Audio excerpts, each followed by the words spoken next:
দর্শক, এ পর্যায়ে আমাদের সাথে আলোচনার জন্য যুক্ত হয়েছেন শিক্ষাবিদ অধ্যাপক জলিল আহমেদ এবং সুশাসনের জন্য নাগরিক সুজন রংপুর জেলা কমিটির সভাপতি ফখরুল আনাম বেঞ্জু। স্বাগত জানাচ্ছি আপনাদের ভোটের হাওয়ায়।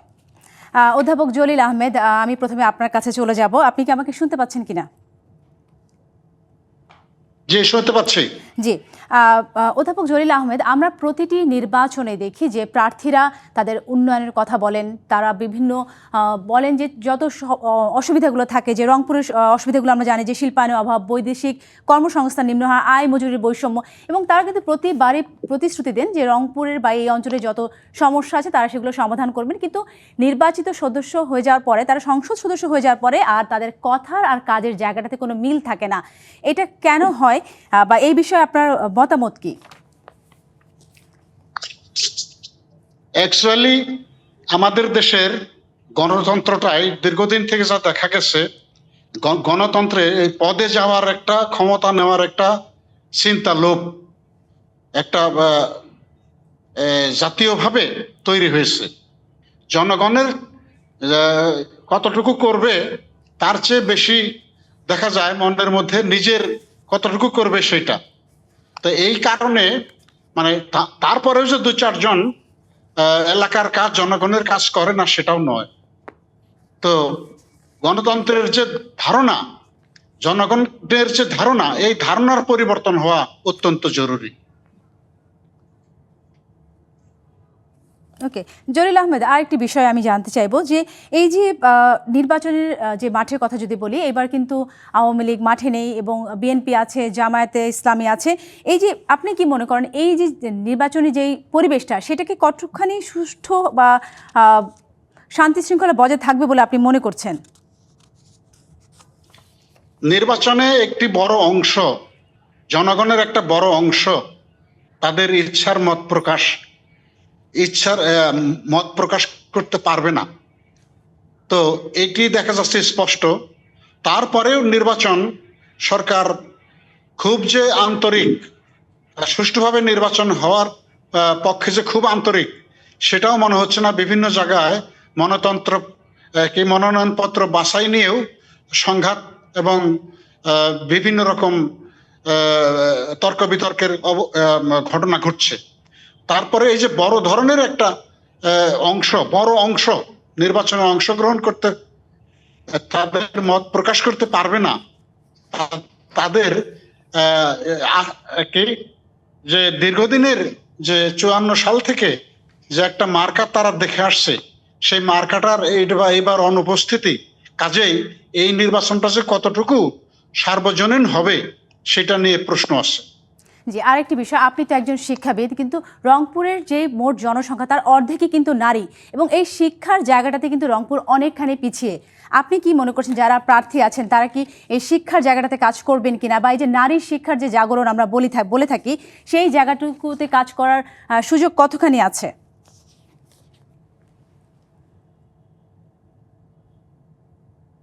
কাজ তো করা উচিত, তবে আমাদের যে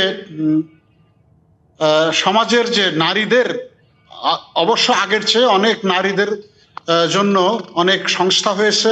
তারা নারীদেরকে এগিয়ে নিয়ে যাওয়ার জন্য অনেক এনজিও কাজ করছে। তখন আমাদের এই নারীদের অংশগ্রহণ, ভোটে বা নির্বাচনে নারীদের অংশগ্রহণ, তারপরেও এটা খুবই সন্তোষজনক নয়। এর চেয়েও আরো অধিক অংশগ্রহণ আশা করি। জি, অসংখ্য ধন্যবাদ জলিল আহমেদ আপনাকে আমাদের সাথে যুক্ত হওয়ার জন্য। আমরা এই পর্যায়ে চলে যাব ফখরুল আনাম বেঞ্জু আপনার কাছে আমার প্রশ্ন, যে রংপুর কিন্তু বরাবরই উন্নয়ন বঞ্চনার অভিযোগে অভিযুক্ত, এবং এখানে যেটা আমরা বলি যে শিল্পায়নের অভাব রয়েছে, বৈদেশিক কর্মসংস্থানের নিম্নহার রয়েছে, যে এই যে এত সমস্যা, এই অভিযোগ যে গুলা করে থাকেন আপনারা, তো এই জায়গাগুলোতে দীর্ঘদিন কাজ করেছেন, আন্দোলন করেছেন, কিন্তু বরাবরই দেখা যায় আপনাদের এই কাজগুলো আন্দোলনের মধ্যে কেন সীমাবদ্ধ থাকে? এগুলোর কেন কোনো সুযোগ্য সমাধান আমরা পাই না? ধন্যবাদ আপনাকে। শুভ সকাল। বাংলাদেশের সকল শ্রোতা এবং দর্শককে আন্তরিক অভিনন্দন জানাচ্ছি, শুভ সকাল জানাচ্ছি।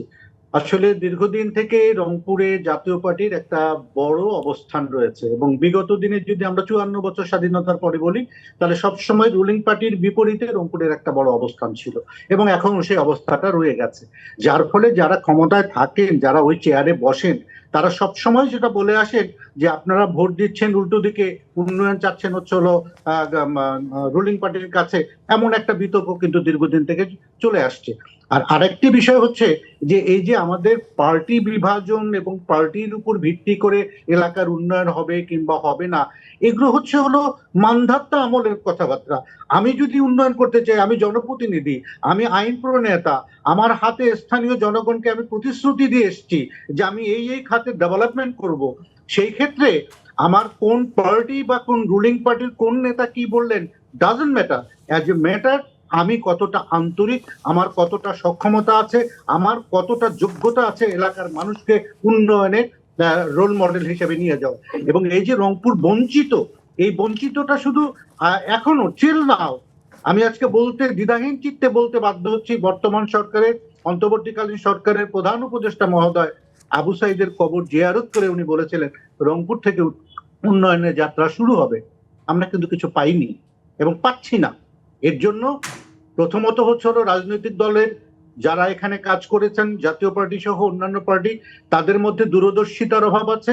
একটি এলাকার উন্নয়ন, একটি রাষ্ট্রের উন্নয়ন, এসডিজি যদি বাস্তবায়ন করতে হয়, তাহলে রংপুরের শিক্ষা, স্বাস্থ্য, যুবক, রেমিটেন্স, ইন্ডাস্ট্রি, তথ্য প্রযুক্তি, এগুলোকে বাদ দিয়ে নয়।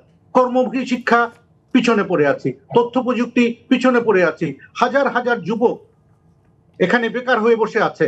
প্রযুক্তির যে ছোঁয়া, সে প্রযুক্তির ছোঁয়া রংপুর শহরে লাগে নাই বা রংপুর অঞ্চলে এখন পর্যন্ত ওভাবে লাগে নাই।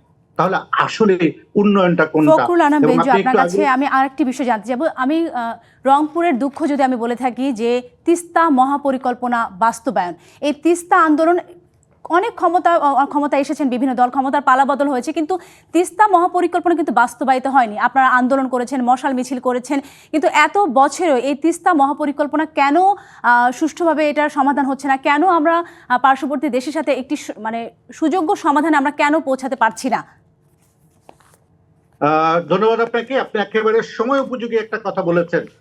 এইবারে যে নির্বাচন হচ্ছে, এই নির্বাচনের আগে আজকে জানুয়ারি মাসের আমরা 7 তারিখে অবস্থান করছি, কিন্তু দুর্ভাগ্যজনক হলো সত্য, অন্তর্বর্তীকালীন সরকারের থেকে বলা হয়েছিল যে জানুয়ারি মাসের প্রথম এবং ডিসেম্বরের শেষ সপ্তাহের মধ্যে এটার কাজের উদ্বোধন করা শুরু হবে এবং সেই কার্যক্রম শুরু হবে।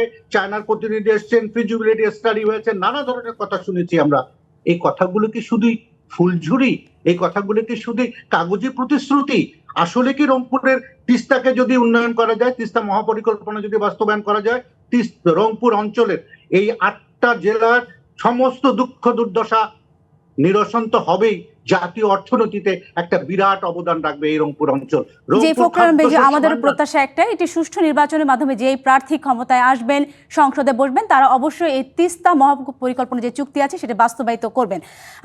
অধ্যাপক জলিল আহমেদ এবং ফখরুল আনাম বেঞ্জু আমাদের সাথে যুক্ত হওয়ার জন্য অসংখ্য ধন্যবাদ আপনাদের।